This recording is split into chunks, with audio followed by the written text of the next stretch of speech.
But today's video is something a bit different. Some of you may have noticed recently I've been collaborating with some awesome precious metal YouTube content creators. And more recently, I've been doing videos with the Stack Collector.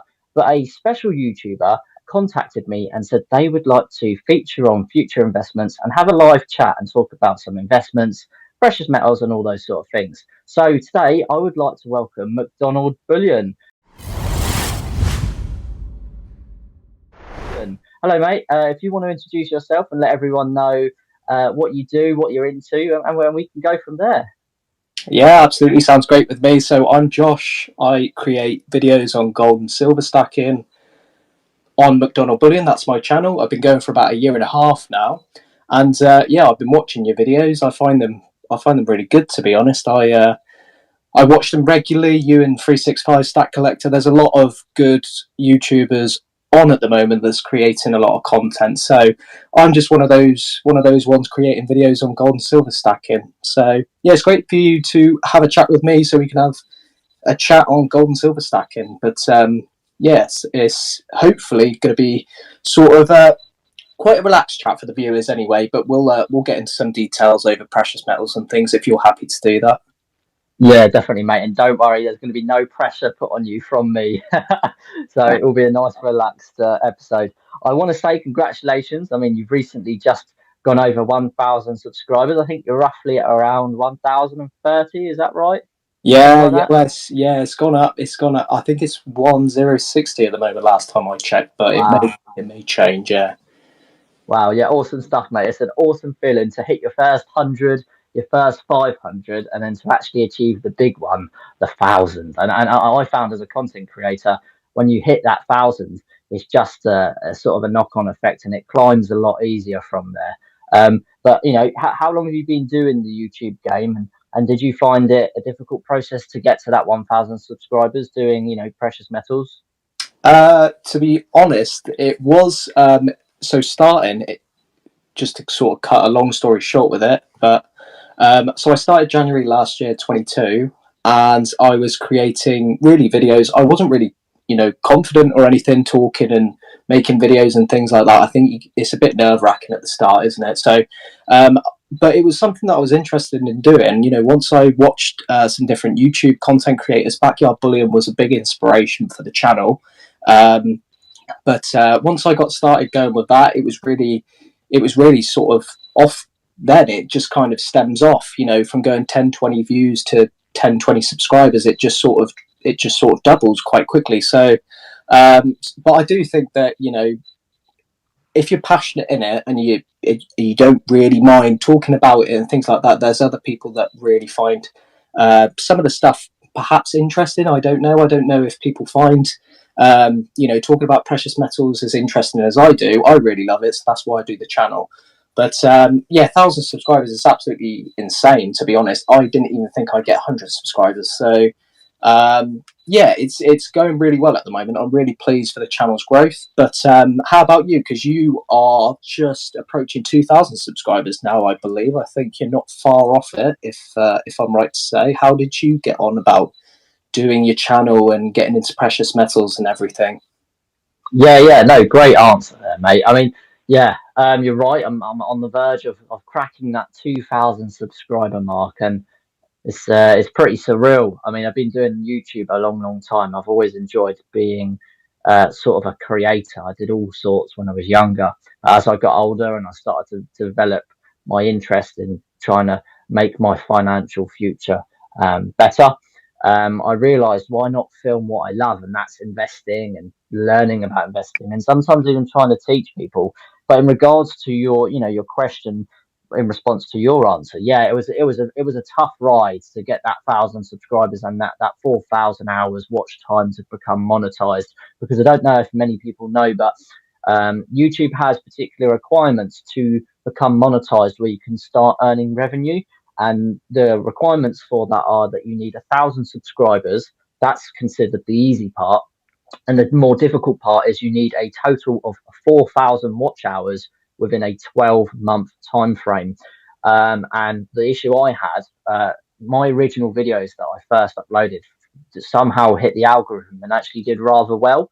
So that boosted my channel very quickly. But the issue was, as I got closer to the end of the 12-month threshold period, my most popular views and videos were dropping out of that time frame. So I was really having to fight tooth and nail. I was having to upload, 2 times a day and post on Instagram, Twitter, and TikTok, and really hammer YouTube just to get over that threshold limit. So I'm not going to lie, it was really, really tough, but I knew what the goal was for me, and that was to become monetized on YouTube. And I already enjoy talking about investments, and not just precious metals, but you've probably seen us talk about the S&P 500 and the NSNI premium bonds, etc.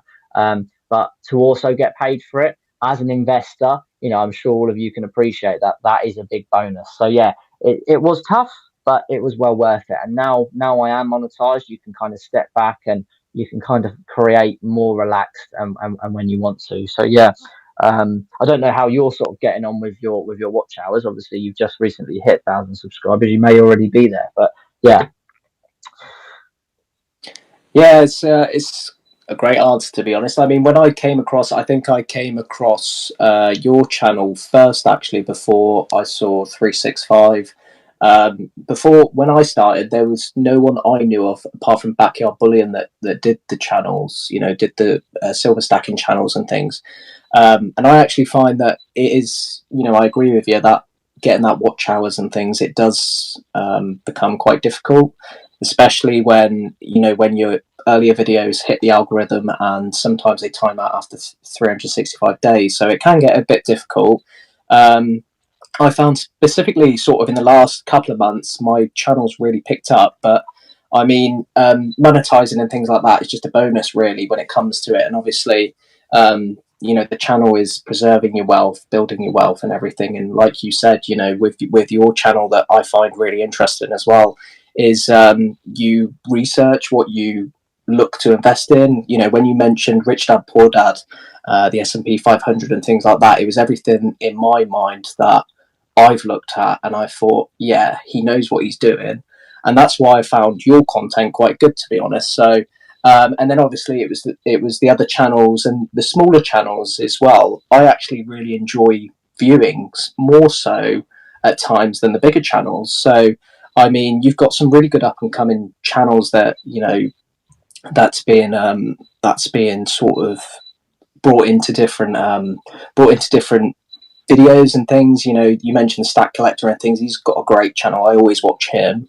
But you've got loads of other channels as well. So it is difficult, that process of getting to it. But I think, when you create the videos and stuff, the goal for me as well is to be monetized. So I think precious metals and everything in general, it can be quite a niche subject, but it's a huge passion that I think we all share, which is why it makes it a really good sort of thing to do, to be honest. So, and obviously it branches out with your channel with the different things as well, the S&P 500 stocks and that as well. So it changes it up a little bit. So yeah, great job on your channel anyway. I just want to give you praise for that. Oh yeah, thank you, Matt. I mean, I really appreciate that. When you put in all the hours of, filming, planning, editing, uploading, and replying to comments, it is a graft. A lot of people think YouTube is simple and quick, but it's definitely not. The actual return you get on your time that you have to input into it, at least initially, is not considered worth it. But you have to look at the end game, and referencing your comments about, some of the information I put in my videos. I appreciate that. I try to, do the right research and be as informed for people as possible, because I remember when I started investing, and I remember I was buying these 1 gram gold bars. That was the very first thing I ever bought, and then I started buying these 1 ounce silver Britannias. I, like yourself, I started watching the smaller YouTubers, and I actually enjoyed them more because I found they were more catered to these simple answers that maybe new investors in precious metals were looking for. I wasn't looking for analytics and statistics on the past and the future of gold. I just wanted reassurance to know, was this a sensible investment to put at the time 50 to 60 pound in? And I do still find myself, even maybe now I would consider myself a slightly more seasoned investor, with a more diverse portfolio.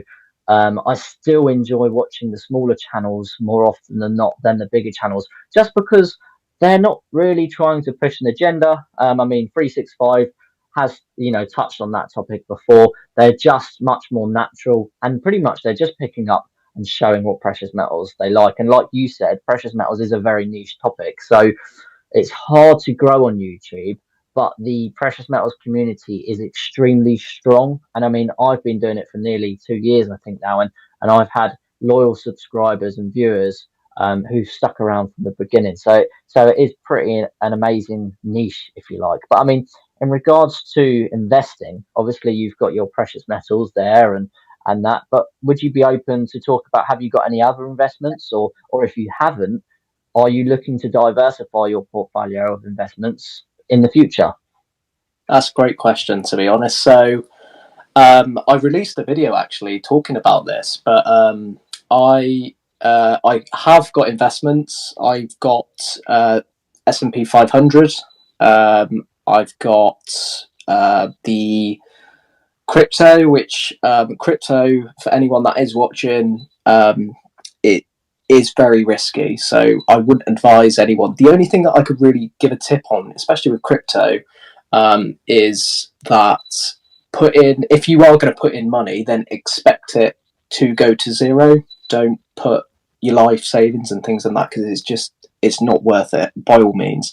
I think investors hate it for the obvious reasons. It is a gamble, but the upside is it could be quite large. But in terms of crypto, just precious metals is safe. We know it's been used for thousands of years. We know it's always going to be valuable. We know they can't replicate it. You've got inflation, the cost of living crisis and things like that. There's a thing with precious metals that I know there is a trend with people that when they do buy it, they say that is their favorite asset. And that being is it's in physical form. You can hold it. You can literally hold your wealth in your hands with gold and silver, which is something that can't really be replicated. I mean, there's property and things, which I think eventually I'll go on to. But I mean, at the moment, I think I would like to stick to precious metals and gold and silver, and obviously look to stocks as well. The S&P 500, from what I have researched, is a really good investment. Warren Buffett swears by it, and I think it's quite I'm not going to say a safe option, but safer as opposed to investing in individual companies. I think I find it's a little bit better to do that with the 7% on average that it's been risen over the years. I think that's a really good investment, as well as property and as well as precious metals as well. But I'd love to hear your thoughts anyway, because you've obviously got a wide range of investments, if I'm correct in saying. Just talk to me about that anyway. What you're looking at doing in the future. Yeah, no, I appreciate that. I mean, I have watched a few of your videos on your previous investments, but it's great to give people who maybe haven't seen it a touch on your investments if they haven't already watched your videos. Regards to myself, my investments, I have precious metals. I think, like you said, people love them. It's probably most people's favorite investment. Probably, I have to assume, because it's tangible. The fact that you can literally own and hold a real hand poured bar of silver, for example. It gives you that feeling of wow. It's the wow factor. Um, and obviously, we know the benefits of precious metals. It's the best hedge against inflation. It's extremely low risk, and it's probably one of, if not the best, preservation devices for protecting your wealth. As you say, I have the S&P 500, like yourself. I do keep a fair amount of savings in NS&I premium bonds. Basically, it's a government-backed savings rewarding account, essentially. You can put up to £50,000 in there and a minimum of £25, and every single month there's a draw, and you can win between £25 up to millions. And it does happen. It happens every month. Now, don't get me wrong, that money's not in there for a long-term period, because I understand I'm not getting interest and it's a gamble just to see if you win. But I hold that money in there while I'm saving for my next investment, which is actually a buy-to-let property. I'm looking at a forecast of November 2024 to have the funds available, probably, if not a little bit before, and maybe purchase that first buy to let in 2025 at the start of the year.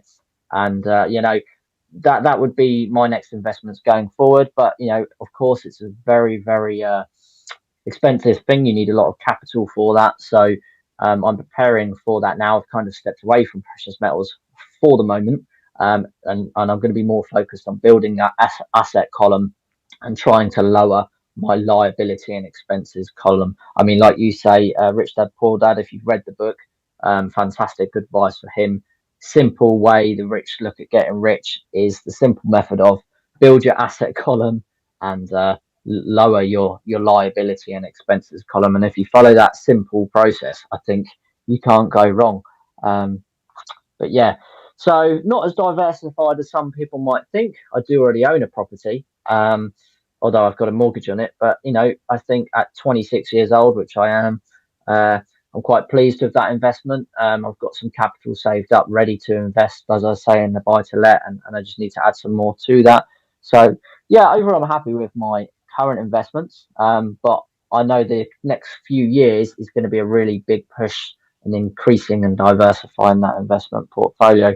But if we go back to gold and silver just for a moment, being predominantly precious metals, I think we'd have to say is the most popular topic on our channel. I'd like to know, what do you prefer? Do you prefer gold? Do you prefer silver? And if you prefer one of the other, is it is it a bar or is it a coin? What's your sort of preference when it comes to precious metals?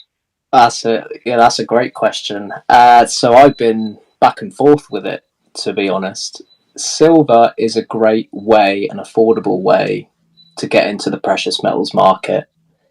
Relatively, most people can afford an ounce of silver, whether that be they buy one a month or one a year. But I mean, at the moment, the UK have huge premiums with the VAT added on top. 60 to 80% is a lot to spend on a silver coin. Yeah. So when it comes to, if you have the money, if you have a large amount of money, gold is the better option. But for the vast amount of people to get into it, I do think silver is a great option as well. And obviously, you've got those great upsides with it. You've got those highs, in the 1980, $49, 2011, $49. It's currently sitting around $24, half the price. People would say that it's hard, it's a 50% buy-in. But ultimately, many people, many working class people and things can afford to buy some silver. They don't necessarily have to buy loads, because I've come across videos and channels of people that have bought too much silver, which they don't really know what to do with, and they've not bought any gold.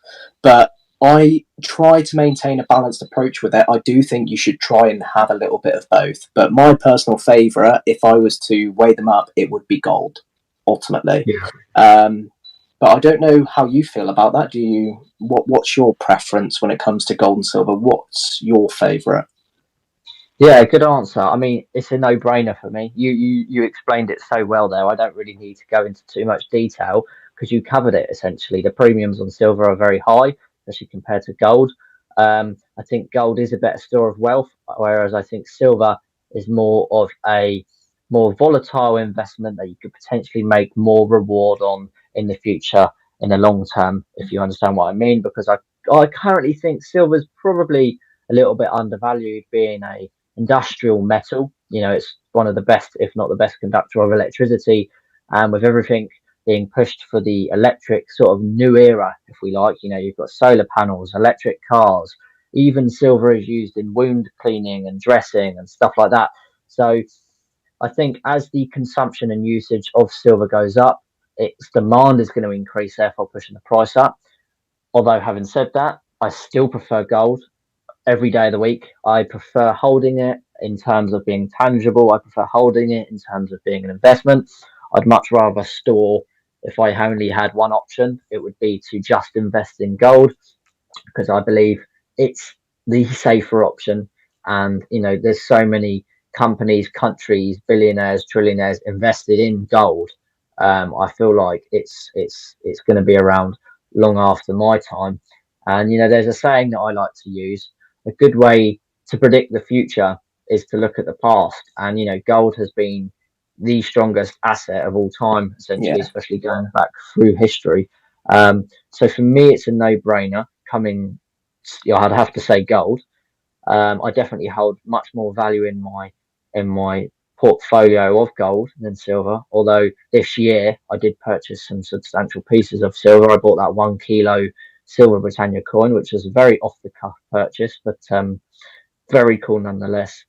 In regards to coins or bars, when I first started investing, I've learnt through my time investing more about what's better, bars or coins. Um, I would have to go for coins. I yeah, love the fact that they're capital gains tax exempt. You've got this 1 ounce silver Britannia here. Um, when I say capital gains tax exempt, I mean Britannias or sovereigns, at least in the United Kingdom. So for a long time now, I have literally only been stacking silver Britannia coins, whether it's a 1 ounce coin or a 1 kilogram coin. And in regards to gold, I've been only purchasing 1 ounce Britannias again, whether it's 1 ounce or quarter ounce. So definitely coins are my favourite over bars for the benefits of being capital gains tax exempt. But either way, I mean, I think aesthetically, bars are probably more stunning. Oh, I love the Una and the yeah, Lion bar, the wow factor that bars have. When you look at movies, it's always bars, it's always gold bricks, it's never gold coins that they're stealing. So the bars for me have the bigger wow factor, and the fact that they have a larger surface area theoretically, they have a more stunning design, just like this Una and Lion bar. But as a stacker and investor in precious metals who only really cares about purchasing for the weight value, I don't really anymore go for bespoke design pieces like that. I just stack Britannias, whether it's gold and silver. So, yeah, for me, it's a clear winner for gold, and I'd have to pick coins over bars. But yeah, I mean, how long have you been stacking for? Have you been stacking for a long time? I mean, you're obviously a younger chap, I'd say, like myself. Um, is investing relatively new to you, or are you quite seasoned with it? Would you say? uh, well, I'm 25, so I believe you're 26, so we're not far off. Mm. But I, like many others, we don't teach finance in the whole education system, so you have to go out and find it yourself. I don't really couldn't put a pinpoint of when exactly I was looking at investing. I think over the years, for a long time, I've been looking at where to invest and different different things you could put your money into and everything. Um, but yeah, I mean, precious metals. I've been looking at. I've been buying for. I want to say December 21. I started buying because the very first purchase I made was a kilogram silver bar, and it was following after I was researching. After I invested in crypto and things and the S&P 500, there was something else that I wanted to diversify because it's that wide range of diversification that's needed. You shouldn't Yeah, be putting all your money into one thing. Because what if it goes wrong? If you put all your money in silver and silver tanks, are you going to be looking to potentially sell that? It's just beneficial when you have a diversified portfolio. I think it's really sensible and it's a really good balanced approach. When it comes to precious metals, yeah, so I've been buying since December 21, and I didn't really know what I wanted to buy or look at. I think I watched some different videos and then I sort of bought what I liked. In theory, I kind of still do that now because I think it's fun to still buy in pieces what you like. Otherwise, yeah, it will get boring very quickly. But I also think it's that aspect, like you mentioned, with the Britannias, the coins, for example, which I couldn't agree more. I'm all for coins just because of the tax laws and everything that we've got in the UK. It just makes it different from other countries. I mean, if there's, I know in the US they don't pay tax in certain states, which makes it beneficial for them to buy silver. So, in to answer your question, so I've been doing it for a year and a half. I've really enjoyed it. I think I will probably stack forever. To be honest, I really enjoy it. But what about yourself anyway? Have you been stacking for very long? I know that you've had this channel for a couple of years now. You mentioned, has it always been precious metals? No, great answer, mate. I mean, I absolutely love your comment about keeping precious metals and investing fun.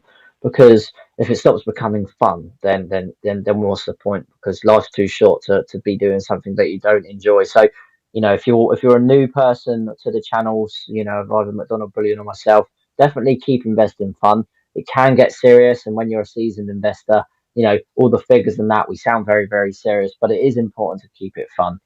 So that was a great comment there. But in regards to myself, yeah, I've been investing.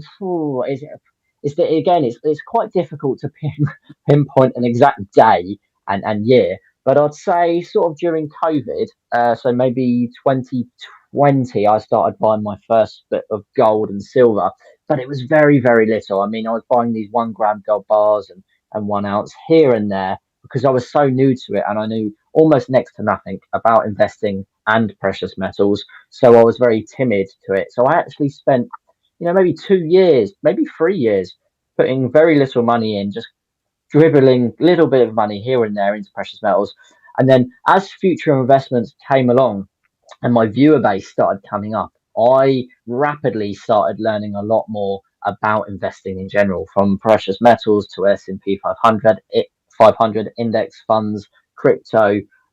Because as the channel grew, my knowledge had to grow because I'm putting out content and I needed to be accurate for viewers. So I would say I started my first ever investment in maybe 2020. But I would have to say, really, my serious investing probably started last year, when I was 25. That's when I really realized the benefits of compound interest, dollar cost averaging, you know, sticking more of your wealth into a preservation asset to look after that money. So really, yeah, I've been stacking.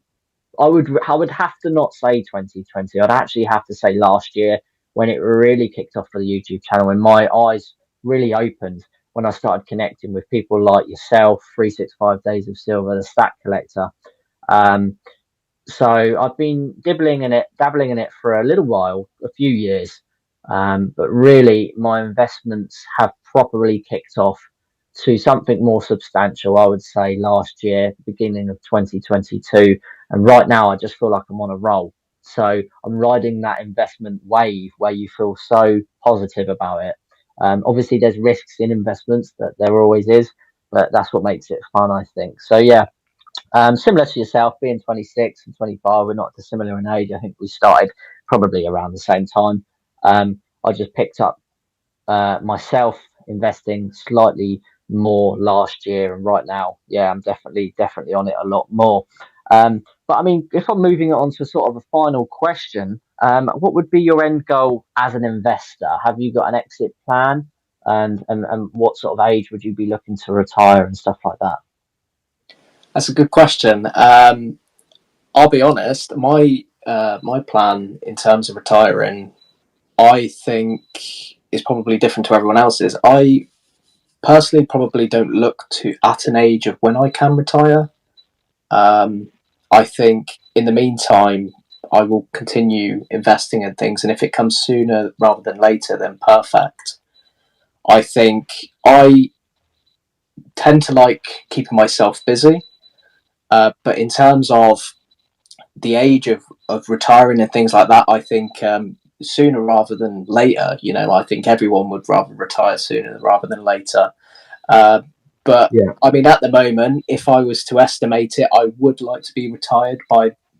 I know the age of state is moving to the right. I think it's at 68 at the moment, but I'm going to be looking at round about 60-ish, maybe a little bit under, depending on how much my portfolio grows, depends on how many years I can knock off. But I mean, in terms of putting a number on it, I would have to do the math and everything with it. yeah, I mean, long story short, the sooner the better. Really, I think everyone would like to finish as soon as they can, and I think it's as long as you can grow it, and you once you're, as you mentioned, the assets outweighs the liabilities, and you can buy, you can live off your assets and everything with buy to lets and precious metals and things. You can potentially, even if you had a lot of gold, if you was to cash in a 1 ounce gold coin or something as part of your retirement fund, people have loads of different ways to retire. So I think the more I have, when it comes to a diverse portfolio, I think the better suited I will be to retire as early as I possibly can. But I would like to keep myself busy. So I think later on, with all of life's surprises and everything, then, I'm sure they'll be on their way. But I think, yeah, the sooner the better. Really, that'd be a great positive. So I'd love to do it at 30. That'd be a great shout. Yeah. But what would be your plan with it then? When are you looking to retire with your diversified portfolio? Are you looking rather sooner rather than later, or in your 60s? What are you thinking with it? Yeah, I mean, this is going to sound crazy, but mine's very ambitious. I'm looking to retire in the next 20 years, so I'll be 46. I've worked out my goals, and my current financial circumstances are going to allow me to probably own three buy-to-let properties, including my property now. So that would be four properties by the time I'm 31.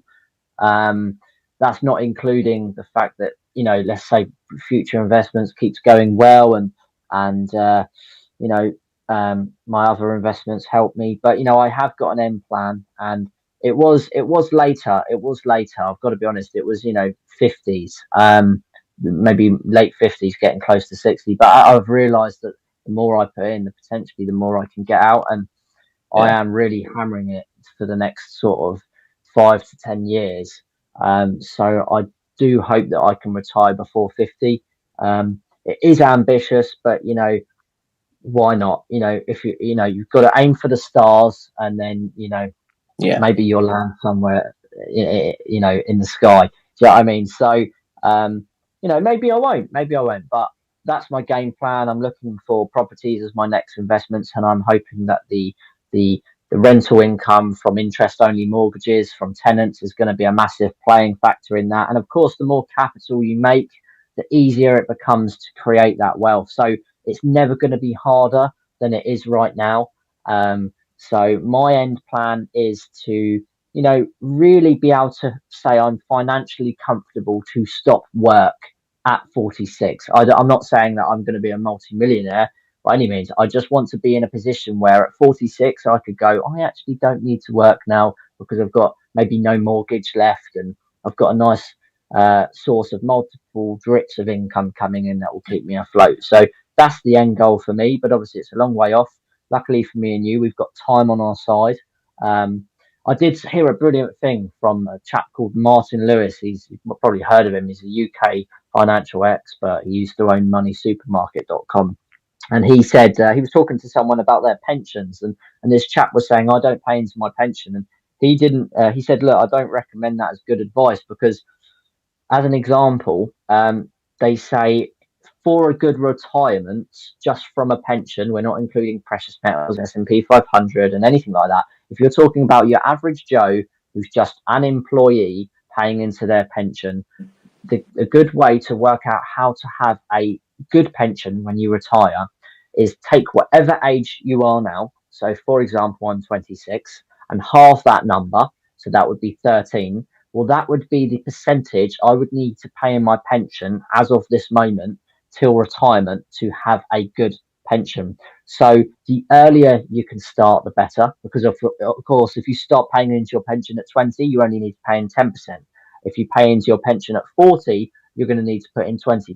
And I mean, to put in 20% of your salary is just not doable. So the earlier you can start, the better. And I'm hoping that with me and you being relatively young, I think that we've got time on our side. So yeah, that would be my exit plan. But yeah, I mean, overall, I've thoroughly enjoyed today's chat. Thank you for coming on the channel. It's been really refreshing and enjoyable to talk to you in person. You always comment on my videos, and I try and comment on yours, but it's nice to put a voice to a channel name. I hope you've enjoyed the channel today. I mean, how do you feel it's gone for yourself? I've had loads of fun. So yeah, thank you. Thanks very much for doing this collaboration with me. It's great to talk to you and talk to the viewers as well, just on precious metals and everything. So thank you very much. Yeah, no worries, mate. And you've given some really top advice today, especially if there's people that are new to investing watching this. I would definitely take words from Macdonald Bullion. If you haven't already, check out his channel. It will be easy to find. All you've got to do is search in Macdonald Bullion, or his link will be featured in the description below. And I'm sure you can feature again on the channel one day if you'd like to do so. But yeah, thank you very much for watching. And if you'd like to do the outro, I'll be more than pleased for you to do that. Fantastic. So, yeah, guys, you've been watching Future Investments and Macdonald Bullion. Thank you so much for tuning in and spending a good part of 30 minutes with us. It's greatly appreciated for all you do, all your support, all the comments, all the likes and everything. We really appreciate it. So, thank you very much for watching, and we will see you in the next video. Take care, everyone. Bye-bye for now. To watch another episode on Future Investments, click the link now.